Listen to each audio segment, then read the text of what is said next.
reduced population growth. So applying the same formula here does not produce fairness. It produces an imbalance. Delimitation is not just arithmetic, it's power. It decides who speaks louder in the house and whose voice becomes smaller. And when the power shifts without safeguards, democracy doesn't break one day. It tilts slowly. Do not link women's rights to a process that can reshape the federal balance. Please conclude. Do not make women wait, sir, concluding, for political convenience. Give women representation today. Protect federal balance in law. And do not mix the two, and at the cost of India's future. Support for women's reservation is unanimous, but for the concern for delimitation, sir, is national. Sir, I would just like to conclude with one small example. When these bills are clubbed in a constitutional manner, in 2020, there was a bill introduced in this August House which took away the microscopic minority rights, which was called as an extension of the SC/ST law, but it denied the rights of a microscopic minority called the Anglo-Indian community, sir. Yes, sir. Sir, this is a classic example why we shouldn't club these laws together. That is why we are strongly opposing the law and the delimitation and the reservation process. Thank you, Srimati Ji Tanuja Rani Ji, Honorable Member Shri Haibi Eden Ji, you mentioned about 15 lakh rupees, please, and you also mentioned that you will show the evidence. Please provide the evidence, otherwise it will be deleted from the record. Madam, please go ahead. Thank you, sir. ఒక గిరిజన ఆడబిడ్డకి ఈ పవిత్ర మహిళా women reservation bill మీద మాట్లాడే అవకాశం ఇచ్చినందుకు హృదయపూర్వక కృతజ్ఞతలు తెలియజేసుకుంటున్నాను. ఈ సమాజంలో మహిళలు వెనుకబడి ఉన్నారని అనుకునే సమయంలో ఒక గిరిజన మహిళ ఇంకెంత వెనుకబడి ఉంటుందో ఊహించుకోవచ్చు. అట్లాంటి నేపథ్యం నుండి నన్ను ఈ గౌరవ సభకు పంపించిన గత ముఖ్యమంత్రి వర్యులు వైఎస్ జగన్మోహన్ రెడ్డి గారికి, అరకు పార్లమెంట్ ప్రజలకు ఈ సందర్భంగా కృతజ్ఞతలు తెలియజేసుకుంటున్నాను. సార్, మహిళా రిజర్వేషన్ బిల్లు దేశంలో మహిళల యొక్క భవిష్యత్తును మార్చే ఒక చారిత్రాత్మక నిర్ణయం అని చెప్పడానికి సందేహం లేదు. ఎత్ర నార్యేషు పూజ్యంతే రమంతే తత్ర దేవతః అంటే ఎక్కడైతే మహిళలు గౌరవింపబడతారో అక్కడ దేవతలు కొలువై ఉంటారు. మన సంస్కృతిలో మహిళలను ఒక శక్తి స్వరూపిణిగా భావిస్తాము. 33% ఉమెన్ రిజర్వేషన్ ద్వారా మహిళలకు గౌరవం ఇచ్చే ఈ నిర్ణయం వల్ల దేశం మరింత అభివృద్ధి చెందుతుందని నేను విశ్వసిస్తున్నాను. మహిళల హక్కుల కోసం తరాలుగా ఎన్నో పోరాటాలు జరిగాయి. ఈ సందర్భంగా మహిళా సాధికారణకు కృషి చేసిన మహనీయుడు రాజ్యాంగ నిర్మాత అయిన డాక్టర్ బిఆర్ అంబేద్కర్ గారు చెప్పిన ఒక మాట, ఒక సమాజం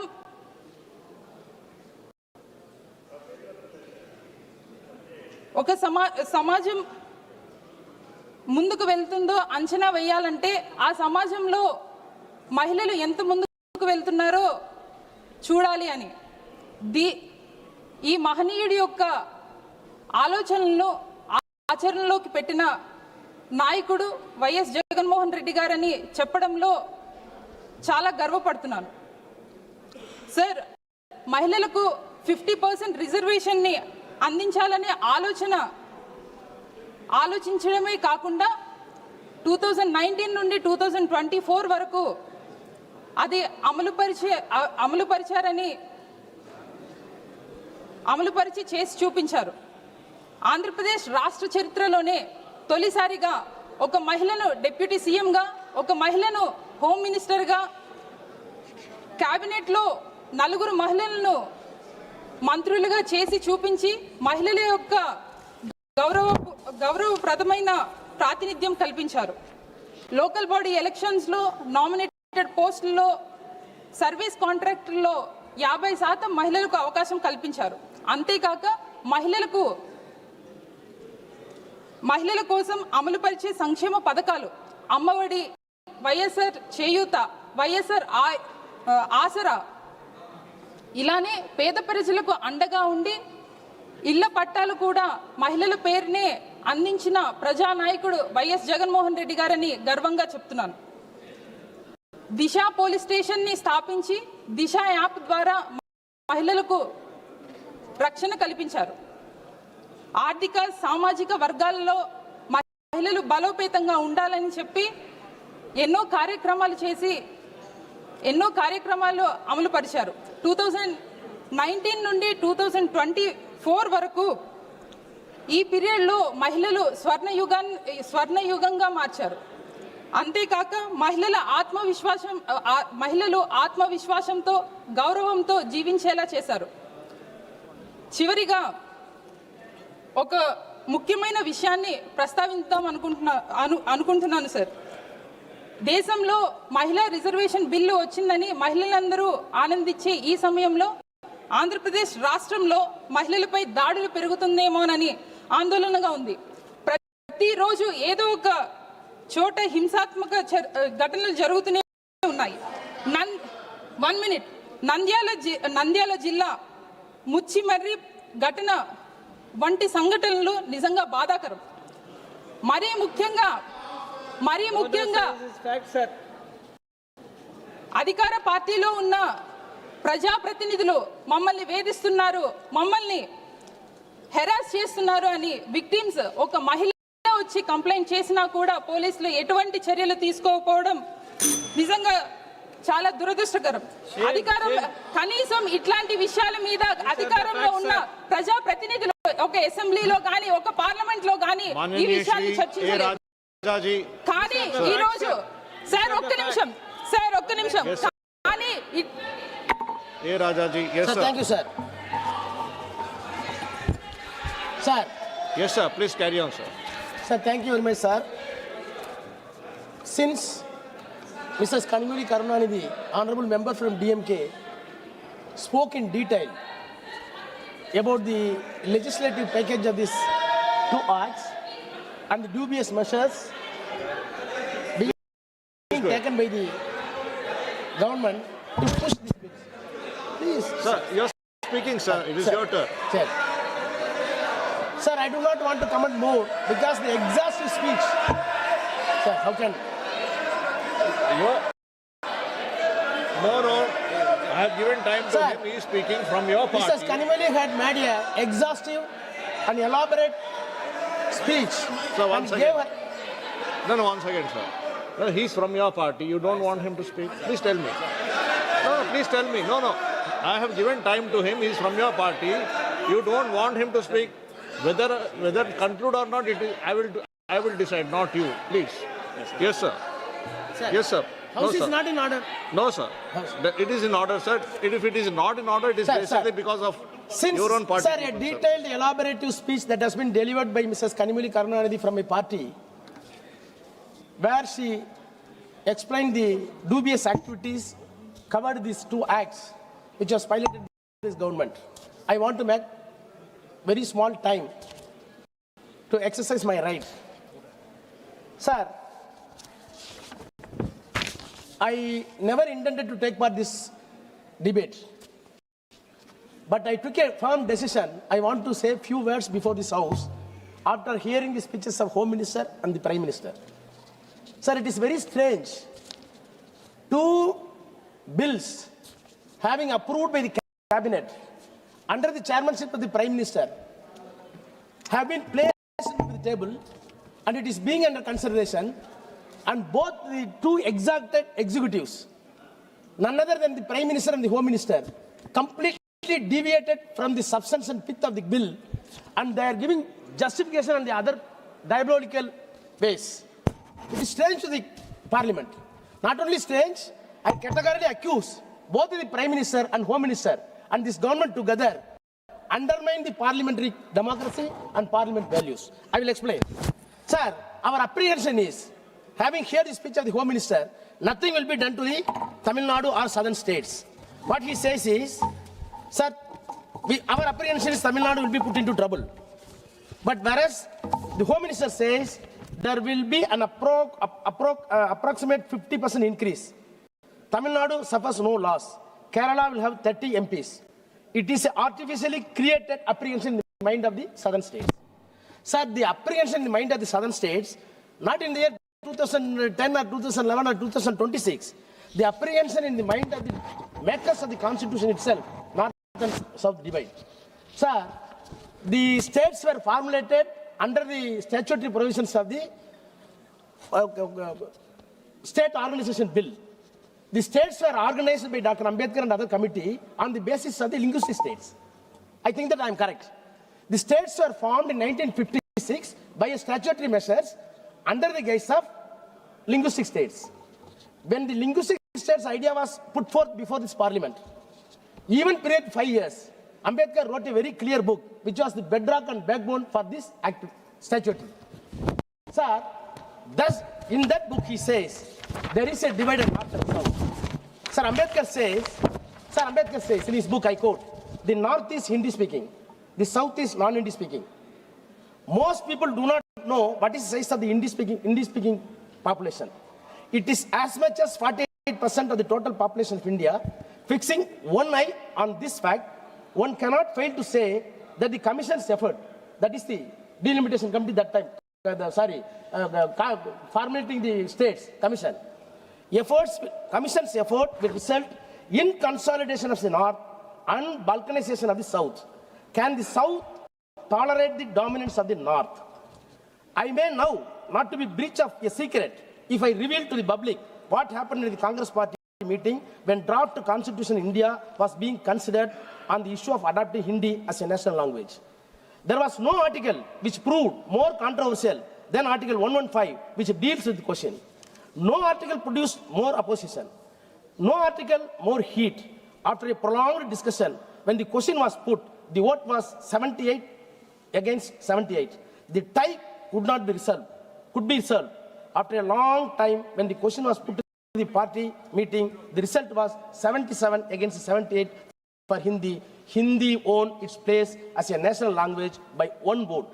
I am stating these facts from my personal knowledge as a chairman of the drafting committee. I had naturally entered the Congress party include. These facts reveal how much South dislikes the North.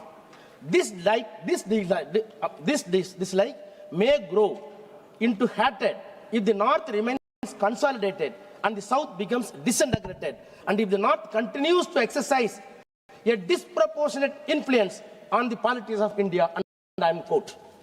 Sir, this is the disproportionate influence which was attempted by the North on the southern state, not by me, leader M.K. Stalin. It was a statement by Dr. Ambedkar in the committee. So now, in the background, you see the answer given by the Home Minister.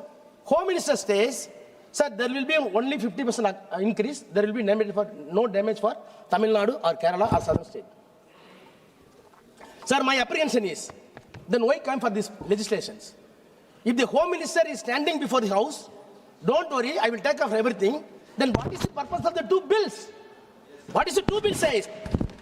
Section 8 of the new bill says the seats will be allocated on the basis of the latest census. Section, sir, very important. Section 8 says the seats will be allocated on the basis of the latest census. That is the bill introduced in the House. But what Constitution says? Constitution says, Article 81, Clause 2, there will be the number of seats. For the purpose of Clause N1, there shall be allotted to each state a number of seats in the House of the people in such a manner that the ratio between the number and the population of state is so far as the practicable and same for all states. Sir, the word is very important. Ratio between the number and the population of the states. Constitution says ratio of the number between the number and the population of the state. Sir, I do not want to recall all the words of what happened in the constitution of state bills.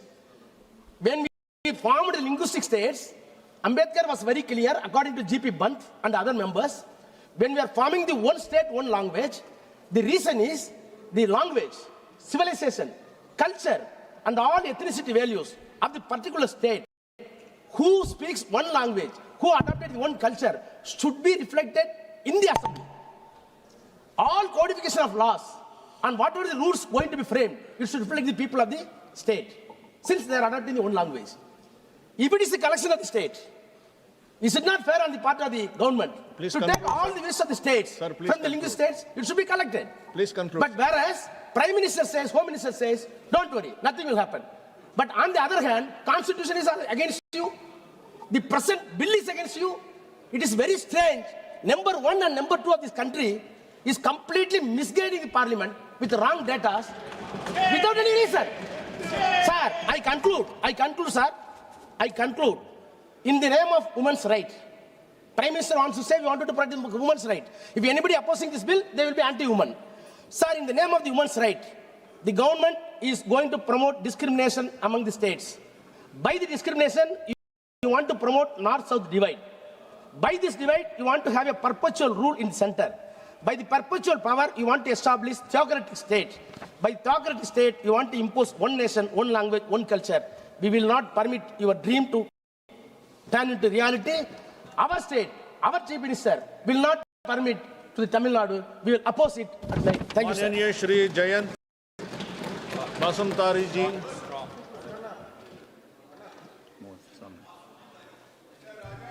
आप बोलिए sir, mic आ जाएगा.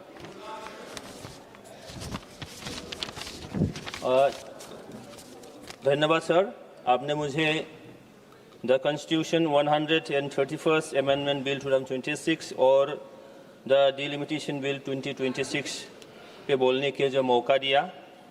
सब मैं बोडो भाषा में बोलना चाहूँगा.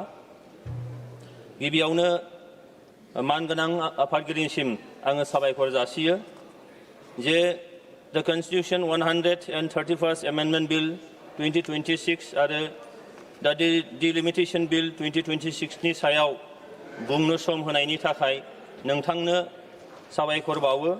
आरोबाव बे मोननै बिलखौ पार्लियामेन्टआव दिखांनायनि थाखाय माननीय गाहाय मन्त्रि आरो सरकारनिसिम आंनि आरो आंनि पार्टी UPPL निफ्राय गोजोननाय फोरमायनाय आरो साबायखर थाबाय. नारी शक्ति बंधन अधिनियम 2023 नि गेजेरजों पार्लियामेन्ट आरो स्टेट लेजिस्लेटिभ एसेम्ब्लियाव 33% रिजार्वेशन होनो लानाय थारैनो गोग्गाथाव आरो बरायथावना. समाजनि खावसे सुबुं अनजिमा एबा बिमा माहारिनो दिनैसिम लेजिस्लेटिभ पावार होनो हायैया भारत बायदि सुबुं दारा हादोरनि थाखाय साननो गोनां आरो लाजिथावना बाथ्रा. खुंथाय गोहो, पजिशन आरो हेंथा गोहो अपोजिशननि बोलायनायनि थाखाय बिमा माहारिया गोबाव सम भुगिनो गोनां जाबाय. अदेबानि गोबावजोंब्लाबो 33% रिजार्वेशन मोननो थांगासिनो दं. बिनि थाखाय आइजो एबा बिमा माहारिनिसिम आं आरो आंनि पार्टी UPPL नि आफादगिरि माननीय प्रमोद बर'नि जानानै कंग्रेचुलेशन हरबाय. लोगोसे हादोर नाङै डिलिमिटेशन बिल 2026 लाबोनायनि थाखाय खेबसेबाव सोरखारनिसिम साबायखर जासिबाय. नाथाय बे बिलनि गेजेरजों सुबुं सानखोखौ बिथा खालामनानै डिलिमिटेशन खालामनो सानोब्ला भारतनि सा सानजा रायजोफोरनि थाखाय मोजां जानाय नङा, जेराव बांसिनानो ST सुबुं अनजिमा दङ आरो बे ST सुबुं अनजिमाया गुबुनफोरनि रुजुनायाव बांनाय हारा जोबोद खम. बेनिखायनो मानोना रिजार्वेशननि कुइसन फैयोब्ला सा सानजा भारतनि आरो सा सानजा भारतनि रायजो आरो बैयाव थानाय फिसा फिसा हारिफ्रा उदांस्रिनिफ्राय दिनैसिम हिस्ट्रिकेलि डिप्राइभ जाबोदों. आं बुंदों हिस्ट्रिकेलि डिप्राइभ जाबोदों मानोना सा सानजा भारतखौ बाथुल फिसा बादि ट्रिट खालामबोनाय जादों. जों जुदि नोजोर होयो सा सानजा भारतआव दिनैबो गोबां हारि मोनगोन जायफ्रा स्टेट लेजिस्लेटिभ एसेम्ब्लि आरो पार्लियामेन्ट एबा लकेल बडिफोराव रिप्रेजेन्टेसन मोनबोआखै. बेनिखायनो बै बाथ्राखौ नोजोराव लाखिनानै नर्थ इस्टखौ स्पेसियेलि डिलिमिटेशननि बेलायाव केयार होनांगोन आरो कनसिडार खालामनांगोन जाहाथे सुबुं अनजिमाजों नङा बैनि इकुवेल रिप्रेजेन्टेशनखौ नायनानै जाहाथे जोंनि नर्थ ईस्टआव सीटनि डेलिमिशन खालामोब्ला सीटनि माने अनजिमाखौ बांहोनांगोन बेनि थाखाय आं सरकारनिसिम दाबि खालामदों खुंथाय गोहो पजिशन आरो हेंथा गोहो गासैबो जाहाथे बे बेलायाव मदद खालामो कुनु डिबेट बावथे लाबोआ बिनि थाखाय आङो खावलायनाय जाबाय माननीय बुंथिगिरि आं आसामनि 6 शेड्यूल काउन्सिल बड'लेण्ड टेरिटरियेल रिजननि सासे मेम्बर अफ पार्लियामेन्ट जानानै गोख्रोङै दाबि खालामो जानो गोनां डिलिमिटेशननि गेजेरजों कन्टिगुइटिखौ मेनटेन खालामनानै बिटिआर हालामाव मोनथाम पार्लियामेन्टारि कन्स्टिटुएन्सि आरो खमैनो 30टा स्टेट लेजिस्लेटिभ कन्स्टिटुएन्सि खालामनाय जाथों बिनि थाखाय गोख्रोङै सरकारनिसिम आङो दाबि दैखांदों आं आसा खालामो बे दाबिनि फारसे जोंनि भारत सरकारा निश्चय बा हाउसआ निश्चय गुरुत्व खालामगोन मानोना नर्थ ईस्टआ दिनै उदांस्रिनि उननिफ्राय डिप्राइभ जाबोदों जे बेयाव गुबैयै बांसिनै जोंहा एसटि हारिफ्रा थायो आरो बे एसटि हारिफोरनि सुबुं अनजिमा बांनाया गुबुनफोरनि रुजुनायाव जोबोद खम बेनिखायनो गुबुन गुबुन माखासे स्टेट्सफोर बादि नर्थ ईस्टआ सुबुं अनजिमानि बेलायाव जुदि नायोब्ला आरो बेखौ बिथा खालामनानै पार्लियामेन्टारि सिटआनो जा एसेम्बलि सिटआनो जा बेखौ जुदि बारायनायनि थाखाय जुदि राहा लायोब्ला बेयो थारैनो इनाय खालामनाय जागोन बेनिखायनो आं भारत सरकारनिसिम आपिल खालामदों जेन' बे बिथिंखौ नोजोर होनानै जाहाथे जोंनि सिट बारायनायखौ नोजोर खालामो आरो गुबैयै बिटिआर हालामाव खमैनो मोनथाम पार्लियामेन्टारि सिट आरो खमैनो 30 स्टेट लेजिस्लेटिभ एसेम्बलि बारायनानै बे दाबिखौ जाहाथे पुरन खालामो बिनि थाखाय आङो भारत सरकारनिसिम गंग्लायै आर'ज खालामनाय जाबाय गोजोन्थों नोंथाङा बुंनो होनायनि थाखाय साबायखर जासिबाय माननीय श्री चंद्रशेखर जी। धन्यवाद सभापति जी। मैं आज इस सदन में अत्यंत महत्वपूर्ण ऐतिहासिक और संवेदनशील विषय पर अपनी बात रखने के लिए खड़ा हुआ हूं। यह केवल एक विधेयक नहीं है, ये भारत की लोकतंत्र की आत्मा का प्रश्न है। यह उस न्याय की परीक्षा है जिसकी नींव हमारे संविधान में रखी थी और यह उस विश्वास का सवाल है जो देश की करोड़ों महिलाओं के संसद से जुड़ा हुआ है। सभापति जी, मैं शुरुआत से स्पष्ट कर देना चाहता हूं कि हम महिला आरक्षण के पक्ष में हैं और हम इसे महिलाओं का संवैधानिक अधिकार मानते हैं। लोकतंत्र में समर्थन और सवाल दोनों साथ चलते हैं। मेरी तो सरकार से मांग है कि आधी आबादी 50% 33% की उनको बढ़ा के 51% कर देना चाहिए।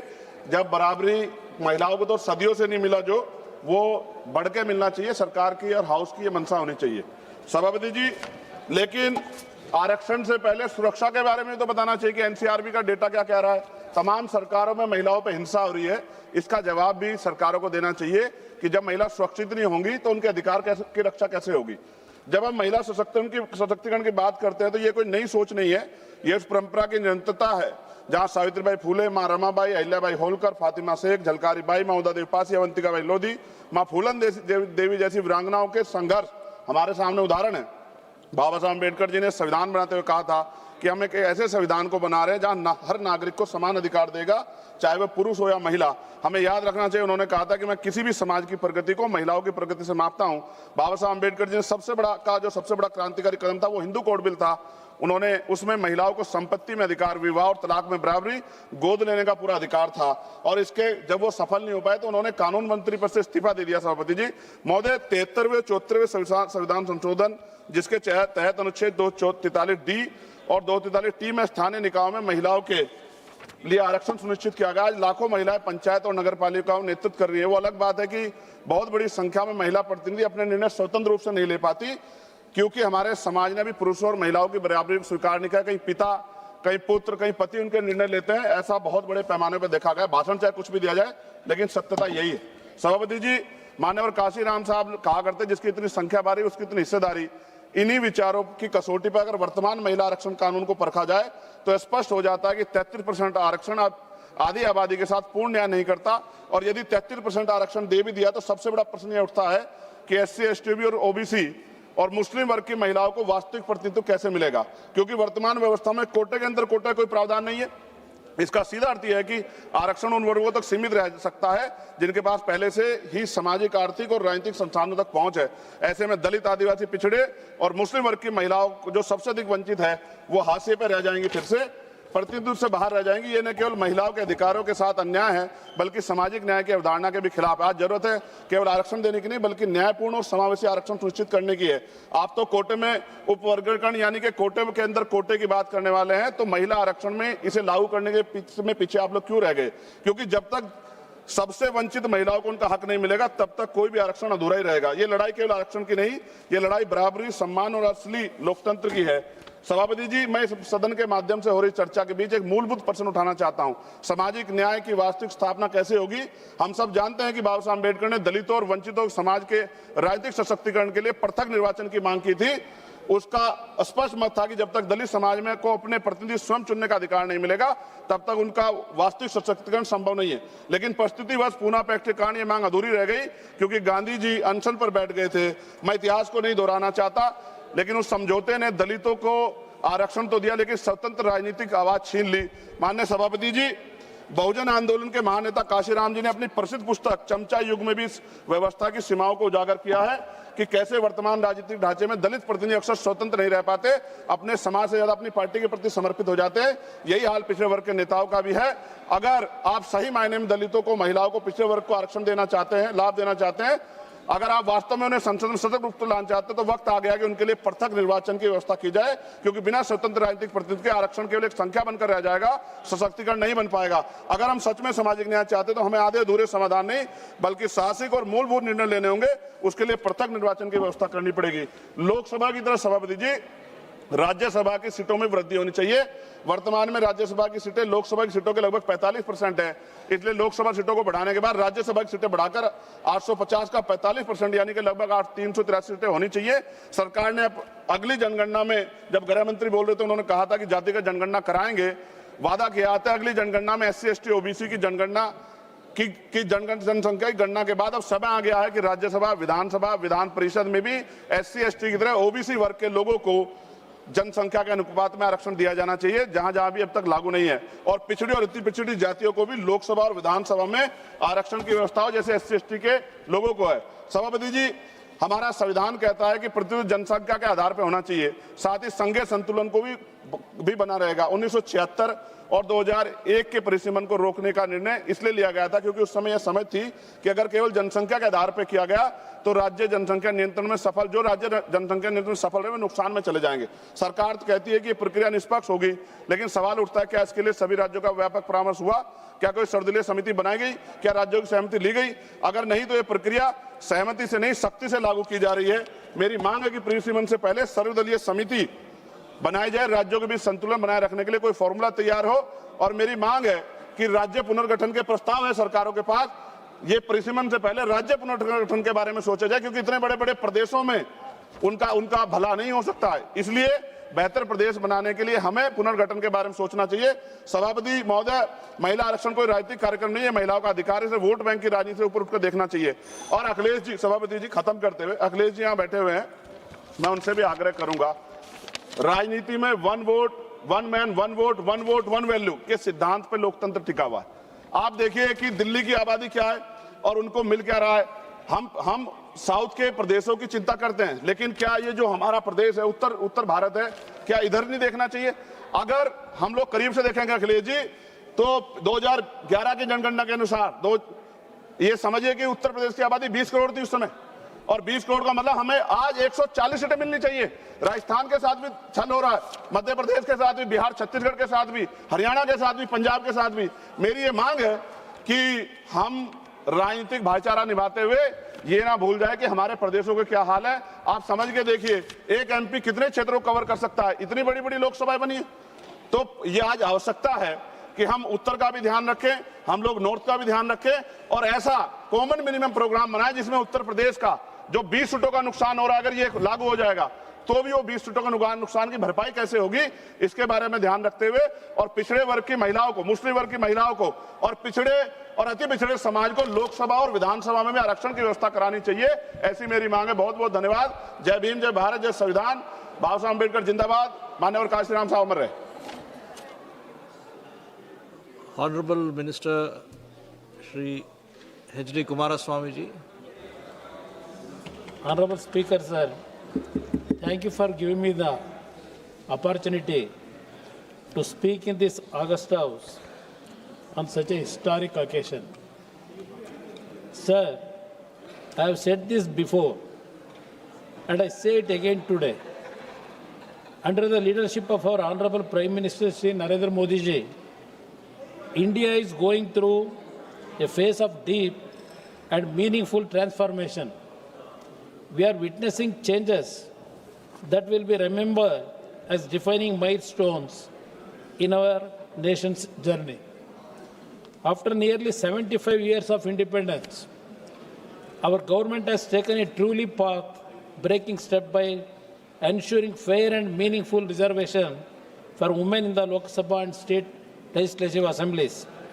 Today, the world is looking at India with admiration. At a time when many countries are grappling with conflict and instability, India is moving ahead with confidence driven by reform, stability, and vision. Peace and reform have become the foundation of our growth. What makes me particularly proud is the recognition being given to women's power in the world's largest democracy. Alongside Atmanirbhar Bharat and Vikasit Bharat, we are now building a strong and empowered Nari Bharat. To me, a woman represents strength in its purest form. She balances multiple roles as a mother, a sister, a wife, a daughter, and yet continues to be a pillar of support of our society. A woman is not just a role or a relationship, she is Shakti itself.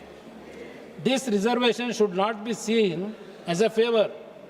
It is in fact a recognition, a tribute to the strength and contribution of women in our society. We have all grown up hearing that a mother is the first teacher and that educated a woman is like educating a family. By bringing women into the core of our legislative system, we are strengthening the very foundation of our democracy. On this historic day, I truly believe the Mother India must be proud of all of us. I am really very happy that the implementation of the Women's Reservation Bill is being advanced and the strength of the Lok Sabha is being expanded to accommodate the women of India. There is a reason for my happiness. It was my party, the Janata Dal, and my father, Shri H.D. Devegowda ji, as Chief Minister of Karnataka, who first conceived the idea of 33% reservation for women in state assemblies and parliament. This was in 1995. He wrote to the then Prime Minister, Shri P. Narasimha Rao ji, about it and even created a small group of my party colleagues to meet leaders across party lines and canvass for his idea.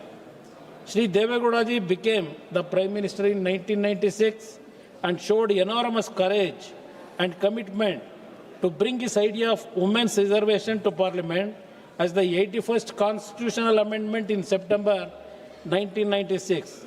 His effort was ahead of its time. However, the bill lapsed as he did not have the necessary political support to continue in government. He ran a complex 13-party coalition government, which fell. The Congress, which was supporting his government from outside at the time, did not tolerate any of his progressive measures and withdraw support. There is very little difference between the Congress party then and the Congress party now. It has remained obstructionist. The grand old party can never give up on its old ways. Divine play has played me in the cabinet of Honorable Prime Minister Shri Narendra Modi ji when this historic amendment is being passed. Besides the small fact that it fulfills Shri H.D. Devegowda's dream in his own lifetime, the even bigger achievement is that it fulfills the aspirations of the women of India and brings great joy to half of our nation's population. I thank the Prime Minister for advancing the implementation of this bill and for making all of us in his team a part of history. Let me tell you what has unnerved the opposition about this amendment, especially the Congress. They feel insecure because they are unprepared to handle this massive change, which completely refreshes the Indian political landscape. They have lost touch with the people and do not know how to cope up with this transformation. They have always assumed that minorities and women are their vote banks. But ever since Prime Minister Narendra Modi ji has come to the helm, women in rural areas, among minorities, and in tribal regions have steadily come to believe in his leadership and the delivery capacity of the NDA government. What the Congress could not achieve in half a century, PM and the NDA government have achieved in a decade. Next, I want to address the case being made on behalf of the southern states that they will lose out in this exercise, that they will be overpowered in the heartland. This is nothing but fear-mongering. I have been the Chief Minister of Karnataka twice, and I can say with certainty that the argument made by the DMK is their own. It does not represent the southern states. You should remember that the DMK has historically been uneasy with the Indian state. That has never been the case with other southern states. Shri N. Chandrababu Naidu ji has secured the support of all parties in Andhra Pradesh and passed a resolution in support of this amendment. Is he lesser patriot, or people in Telangana, Karnataka and Kerala reacting the same way as the DMK is reacting in Tamil Nadu? Sir, the Congress party, which has lost the capacity to think independently, which has lost the ability to develop its own arguments, is now being led by DMK's narrative. Sri Rahul ji called himself the younger brother of Sri M.K. Stalin ji some time back. But it appears after the seat sharing disputes that the elder brother is angry with his younger brother, but the younger brother is still looking for some love from the older brother. Can a national party like the Congress party go to Uttar Pradesh or Bihar or Madhya Pradesh and make DMK's argument on either devolution of central funds or decentralization or delimitation of constituencies? Can they make the anti-India argument there? Perhaps they can do it only if they have given up hope of contesting and winning in those states. Instead of getting the DMK to follow the national line, the Congress are sadly following the DMK's argument. Recently, when Congress DMK seat sharing talks for assembly elections were happening, Congress leaders were pleading for respect from the DMK. They were pleading DMK to form a coalition government and share power. In Kerala, what do we see? What are the Congress and CPM abusing each other? It is in the media for everybody to see and read. That is the dissonance that we see in the IND alliance. Is there any such dissonance that you see in the India? The opposition under the Congress has got into the habit of scaring people and creating a doomsday scenario about everything our government says and does. The people of India have begun to see through this. Just look at the number of issues the Congress-led opposition has raised in the recent past and has conveniently forgotten about it in a short period of time.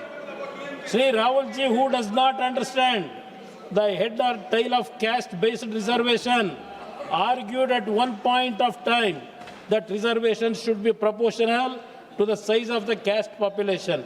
But now, he does not want to extend that same argument to parliamentary representation.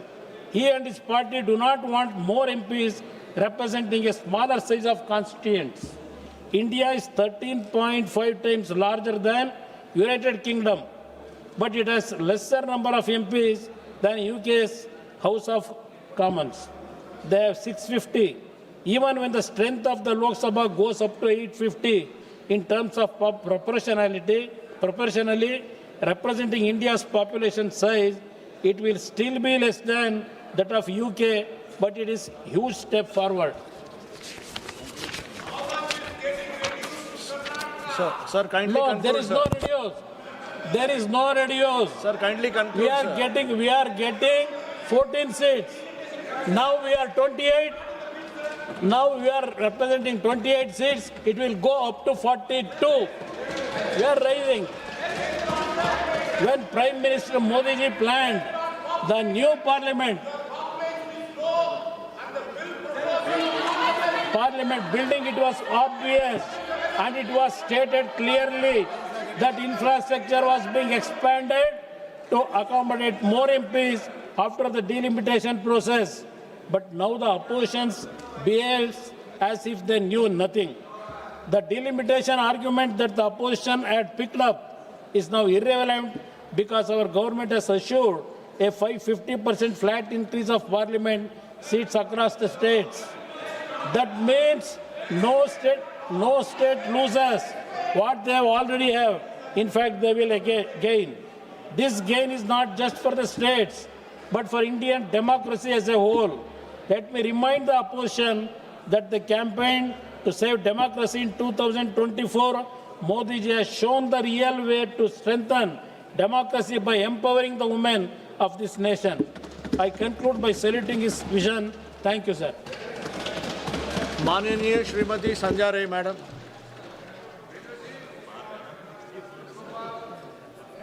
धन्यवाद सभापति महोदय जी, आपने मुझे बहुत ही महत्वपूर्ण विषय पर बोलने का अवसर प्रदान किया। आज का दिन भारतीय लोकतंत्र के इतिहास में स्वर्ण अक्षरों में लिखा जाएगा। नारी शक्ति बंधन अधिनियम केवल एक विधेयक नहीं है, बल्कि यह भारत की आधी आबादी के सम्मान, अधिकार और सशक्त भागीदारी का प्रतीक है। इस ऐतिहासिक पहल के लिए मैं देश के यशस्वी प्रधानमंत्री जी का हृदय से आभार व्यक्त करती हूँ, जिनके दूरदर्शी नेतृत्व में आज यह सपना साकार हो रहा है। भारत की संस्कृति में नारी को हमेशा शक्ति का स्वरूप माना गया है। हमारे शास्त्रों में कहा गया है, यत्र नार्यस्तु पूजन्ते रमन्ते तत्र देवता, अर्थात जहाँ नारी का सम्मान होता है वहाँ देवताओं का वास होता है। लेकिन यह भी सच्चाई है कि समय के साथ महिलाओं को अपने अधिकारों और अवसरों के लिए संघर्ष करना पड़ा। आज का यह विधेयक उस संघर्ष को सम्मान देने और उसे आगे बढ़ाने का एक ठोस कदम है। माननीय अध्यक्ष महोदय जी, पिछले वर्षों में हमने देखा कि प्रधानमंत्री जी ने नारी सशक्तिकरण को शासन का केंद्र बनाया। उज्ज्वला योजना के माध्यम से करोड़ों माताओं को धुएं से मुक्ति मिली। जनधन योजना के माध्यम से हमारी बहनों को आर्थिक सशक्तिकरण मिला। स्वच्छ भारत मिशन के तहत उनकी गरिमा और सुरक्षा सुनिश्चित की गई और बेटी बचाओ बेटी पढ़ाओ ने समाज की सोच बदलने का कार्य किया। यह सरकार महिलाओं को केवल लाभार्थी नहीं बल्कि राष्ट्र निर्माण की अग्रणी शक्ति मानती है। माननीय सभापति महोदय जी, देश की अनेक महिलाएं आज अपने परिश्रम और समर्पण से समाज में परिवर्तन ला रही है। एक जनप्रतिनिधि के रूप में मैं यह स्पष्ट अनुभव मेरा रहा कि स्थानीय स्तर पर मंडी के अध्यक्ष के रूप में मैं कार्य करते हुए ग्रामीण अर्थव्यवस्था और महिलाओं की भागीदारी को निकट में समझने का अवसर मिला। महिला आयोग की सदस्य के नाते महिलाओं के अधिकार, सुरक्षा और न्याय से जुड़े मुद्दों पर कार्य करने का अनुभव मुझे प्राप्त हुआ। विधायक के रूप में जनता की सेवा करने का अवसर भी मुझे मिला और आज इस सदन में सांसद के रूप में देश की सेवा का सौभाग्य मिला। यह यात्रा इस बात का प्रमाण है कि अवसर मिलने पर हमारी मातृशक्ति हर क्षेत्र में उत्कृष्ट नेतृत्व दे सकती है। माननीय सभापति महोदय जी, आज भी देश के अनेक हिस्सों में महिलाएं परिवार और समाज की जिम्मेदारी निभाती हैं, आर्थिक गतिविधियों में योगदान देती हैं, लेकिन निर्णय लेने की प्रक्रिया में उनकी भागीदारी सीमित रहती है। यह विधेयक इसी असंतुलन को दूर करने का एक सशक्त प्रयास है। यह विधेयक सुनिश्चित करेगा कि संसद और विधानसभाओं में महिलाओं को प्रतिनिधित्व बढ़े, नीति निर्माण में अधिक संवेदनशीलता और संतुलन आए और समाज के हर वर्ग की आवाज़ को उचित स्थान मिले। यह केवल महिलाओं के लिए नहीं बल्कि पूरे राष्ट्र के समग्र विकास के लिए आवश्यक है। माननीय सभापति महोदय जी, वर्षों तक इस विषय पर चर्चा होती रही, लेकिन ठोस निर्णय नहीं लिया जा सका। आज यह सदन इस बात का साक्षी है कि जब नेतृत्व दृढ़ होता है और नियत स्पष्ट होती है तो परिवर्तन संभव होता है। यदि भारत को विकसित राष्ट्र बनाना है तो महिलाओं की समान और सशक्त भागीदारी अनिवार्य है।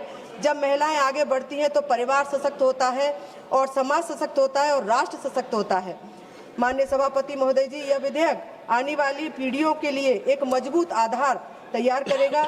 यह सुनिश्चित करेगा कि हर बेटी को नेतृत्व का अवसर मिले, हर महिला को निर्णय लेने का अधिकार मिले और भारत का लोकतंत्र और अधिक समावेशी बने। माननीय सभापति महोदय जी, मैं कहना चाहती हूँ, कुछ मेरे माननीय विपक्ष के सांसदों ने कहा था, नारी को नारा कहा था। नारी मात्र नारा नहीं है, नारी नारा नहीं नारायणी है, नारी माँ दुर्गा भी है, नारी माँ लक्ष्मी भी है, नारी माँ सरस्वती भी है, नारी माँ काली भी है, नारी माँ सती भी है, सावित्री भी है, अनसुईया भी है, नारी माँ लक्ष्मीबाई बनकर देश की आज़ादी में अपनी भूमिका का निर्वहन करती हैं, नारी माँ पन्नाधाई भी है, नारी माँ अहिल्याबाई भी है, नारी माँ अन्नपूर्णा भी है, नारी जगत की जननी है। मैं नारी शक्ति को वंदन करते हुए ये कहना चाहूँगी कि अब समय आ गया है, यही समय है और सही समय है देश की आधी आबादी को नीतियों और देश के विकास में निर्णयों में मातृशक्ति की भागीदारी हो। सभी विधेयकों को हम सब मिलकर सर्वसम्मति से पास करें। माननीय सभापति महोदय जी, मैं इस ऐतिहासिक विधेयक को पूर्ण समर्थन करती हूं और इस सदन के सभी माननीय सदस्यों से आग्रह करती हूं कि वे दलगत राजनीति से ऊपर उठकर इस महत्वपूर्ण पहल का सभी हम लोग समर्थन करें। यह केवल एक कानून नहीं बल्कि महिलाओं का सम्मान और सशक्तिकरण का संकल्प है। आज लिया गया निर्णय भारत के उज्जवल भविष्य की दिशा तय करेगा। आपने सभापति महोदय मुझे समय दिया, बहुत बहुत धन्यवाद। माननीय ज्योतिमणि जी।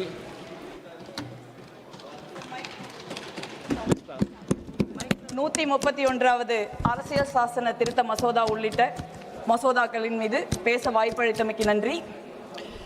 தென்னிந்தியா, தமிழ்நாடு, தென்னிந்தியா, ஒடிசா, பஞ்சாப் மற்றும் வடகிழக்கு மாநிலங்களை முற்றிலுமாக அரசியல் ரீதியாக அழித்தொழிக்கும் எண்ணத்துடன் கொண்டு வரப்பட்ட மசோதாவை இந்திய தேசிய காங்கிரஸ் கட்சியின் சார்பாக நான் கடுமையாக எதிர்க்கிறேன். நேற்று மாண்புமிகு பிரதமர் அவர்கள் மகளிர் இடஒதுக்கீடு மசோதாவை நிறைவேற்றியாக வேண்டிய வரலாற்று தருணம் குறித்து மிக நெகிழ்ச்சியான ஒரு உரையை நிகழ்த்தினார்கள். எனக்கு ஒரே ஆச்சரியம், யூபிஏ ஆட்சியில், காங்கிரஸ் தலைமையிலான யூபிஏ ஆட்சியில் கொண்டு வரப்பட்ட திட்டங்களுக்கெல்லாம் மறக்காமல் உரிமை கோருகிற பிரதமர் இந்த மசோதாவை ஆதரித்தால் எதிர்க்கட்சியான எங்களுக்கு கிடைக்கப் போகின்ற வரலாற்று புகழை பற்றி சொல்லி எல்லாம் ஆசை காட்டினார்கள். ஆனால் அவர் வசதியாக ஒன்றை மறந்துவிட்டார்.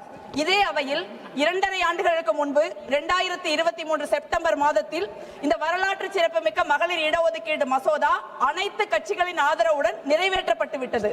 அப்பொழுதே காங்கிரஸ் உள்ளிட்ட இந்தியா கூட்டணியைச் சேர்ந்த எதிர்க்கட்சிகள் இந்த மசோதாவை மக்கள் தொகை கணக்கெடுப்போடோ தொகுதி மறுவரையறையோடோ நீங்கள் சேர்க்காதீர்கள், உடனடியாக இந்த மசோதாவை வருகிற 2024 நாடாளுமன்ற தேர்தலில் நிறைவேற்றுங்கள் என்று வலியுறுத்தினோம். ஆனால் பாஜகவும் பிரதமர் அவர்களும் அதற்கு இசையவில்லை. ஆனால் இப்பொழுதுதான் மாண்புமிகு பிரதமர் அவர்களுக்கு இப்படி ஒரு மசோதா இந்த அவையில் நிறைவேற்றப்பட்டுள்ளது என்பது நினைவுக்கு வந்திருக்கிறது. நேற்று இரவுதான் 2.5 வருடங்களுக்கு பிறகு அவசரமாக இந்த மசோதா அமலுக்கு வருவதாக ஆணை பிறப்பித்திருக்கிறீர்கள். இப்பொழுது உள்ள 543 இடங்களில் 33% இடங்கள் மகளிருக்கு ஒதுக்கப்படும் என்று நீங்கள் சொல்லி இருக்கிறீர்கள். எங்களுக்கு அதில் ஒன்றும் எதிர்ப்பில்லை, அதைத்தான் நாங்களும் விரும்புகிறோம். இப்பொழுது நீங்கள் செய்ய வேண்டியது ஒரே ஒரு எளிய வேலைதான். அந்த மசோதாவை மீண்டும் நாடாளுமன்றத்திற்கு கொண்டு வந்து அந்த மசோதாவிற்கு மக்கள் தொகை கணக்கெடுப்பில் இருந்தும் மற்றும் தொகுதி மறுவரையில் இருந்தும் டீலிங் செய்யுமாறு நீங்கள் அந்த மசோதாவை நாடாளுமன்றத்திற்கு கொண்டு வாருங்கள். நாங்கள் அந்த மசோதாவை ஆதரிக்கிறோம். ஆனால் அதற்கு பதிலாக தொகுதி மறுவரையறை 50% நாடாளுமன்ற இடங்கள் அதிகரிக்கப்படும் என்று சலங்கை கட்டி ஆடிக்கொண்டிருக்கிறீர்கள். இதற்கு முன்பு இந்த மாதிரியான விவாதங்கள் எழுந்த பொழுது தென்னிந்திய மாநிலங்களின் நியாயமான எதிர்ப்பை கருத்தில் கொண்டு 1971 மக்கள் தொகை கணக்கெடுப்பை அடிப்படையில் தான் தொகுதி மறுவரை செய்யப்படும் என்ற நிலைப்பாட்டை காங்கிரஸ், பாஜக உள்ளிட்ட அனைத்து அரசியல் கட்சிகளும் ஏற்றுக்கொண்டு அதற்குரிய அரசியல் சாசன பாதுகாப்பை எங்களுக்கு வழங்கியுள்ளார்கள். இப்பொழுது ஏன் அதை உடைக்க துடிக்கிறீர்கள்? இதன் பின்விளைவுகள் என்னவாக இருக்கும் என்று யோசித்தீர்களா? இந்த நாட்டில் உணர்வுபூர்வமான ஒரு அங்கமாக இருக்கிற ஒரு பகுதி மக்களை, எங்களை இந்த அபாயகரமான முயற்சி அந்நியப்படுத்திவிடும் என்று உங்களுக்கு புரியவில்லையா? அல்லது அது பற்றி நீங்கள் கவலைப்படவில்லையா? எதுவாக இருந்தாலும் அதற்கு பின்பு உள்ளது அதிகாரத்தின் மீது உங்களுக்கு இருக்கின்ற ஆபத்தான வெறிதான் என்பதை இந்த தேசம் உணர்ந்து விட்டது. அதனால்தான் உங்களுக்கு கொடுத்திருந்த தனிப்பெரும்பான்மையை இந்த தேசம் தட்டி பறித்துக் கொண்டது. தமிழ்நாடு மட்டுமல்ல, உத்தரப்பிரதேசமும் உங்களை உதறி தள்ளியது. அயோத்தி மற்றும் அதை சுற்றியுள்ள பகுதிகளில் பாஜக துடை தெரியப்பட்டது. அந்த பயம்தான் இன்று உங்களை இப்படி தவறாக வழிநடத்துகிறது. தேர்தல்கள் வரும் போகும், கட்சிகள் வெல்லும் வீழும். ஆனால் தேசம் தேர்தல்களுக்கும் வெற்றிகளுக்கும் தோல்விகளுக்கும் அப்பாற்பட்டது என்பதை நினைவில் கொள்ளுங்கள். இந்த மசோதாவை நேற்றுதான் நீங்கள் இந்த அவையில் தாக்கல் செய்ததாக இந்த நாட்டை நம்ப வைக்க முயற்சி செய்கிறீர்கள். ஆனால் இது நீங்கள் தமிழ்நாடு உள்ளிட்ட தென் மாநிலங்களை அரசியல் ரீதியாக ஒழித்து கட்டும் நீண்டகால சதித்திட்டத்தின் ஒரு பகுதியே இது. இந்த நாடாளுமன்ற கட்டிடத்தை கட்டும் போது எதற்கு 888 இருக்கைகளுடன் கட்டினீர்கள் என்பதை நீங்கள் இப்பொழுது விளக்க வேண்டும். இப்பொழுது அதை நிரப்ப துடிக்கிறீர்கள். இந்த சதித்திட்டத்திற்கு மகளிர் இடஒதுக்கீட்டு மசோதாவை வேறு துணைக்கு அழைக்கிறீர்கள். அதற்காக நெஞ்சுருக பேசுகிறீர்கள். இதற்கெல்லாம் ஏமாறுகிறவர்கள் அல்ல எமது மக்கள்.